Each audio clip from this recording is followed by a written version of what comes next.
ఎప్పుడైతే తమను తాము దేవునికి అప్పగించేసుకుంటారో ఆ గొర్రెల మందల జీవితంలో దేవుడు సంరక్షకుడిగా ఉండి తోడేళ్ల బారి నుంచి, క్రూర మృగాల బారి నుంచి, ప్రకృతి వైపరీత్యాల నుంచి, ఆహారాలేమి నుంచి, నీటి ఎద్దడి నుంచి, కరువు నుంచి, కాటకాల నుంచి, ఉపద్రవం నుంచి, ఇరుకుల నుంచి, ఇబ్బందుల నుంచి, ప్రతికూలతల నుంచి, సమస్యల నుంచి ఆయన విడిపించి అవసరమైతే వాటన్నిటిని పరిష్కరించి ఆయన నీ నోటి నిండా నువ్వు ఉంచుతాడు.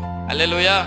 నీకు ఆరోగ్యాన్ని ఉంచుతాడు. హల్లెలూయా. నీకు బలాన్ని, శక్తిని ఉంచుతాడు. హల్లెలూయా. నీకు ఆనందాన్ని, సంరక్షణ, ఏమంటే సంతోషాన్ని నిత్యము నీ జీవితంలో అనుభవించేటట్లుగా చేయగలిగిన వాడు ఇదిగో నేను ప్రకటిస్తున్న గొర్రెల కాపరి అయిన ప్రభు అయిన యేసుక్రీస్తు వారు. హల్లెలూయా. హల్లెలూయా. ఈ రాత్రి వేళ ఆయన కాపరిగా కలిగి ఉండి మన జీవితాలలో సమృద్ధిని అనుభవించుదుముగాక. చిరకాలము ఆయన మందిరములో నివాసము చేయనట్లుగా మన జీవితాలను సమర్పించుకుందుముగాక. కొద్ది మాటల పరిశుద్ధాత్మ దేవుడు దీవించి ఆశీర్వదించునుగాక.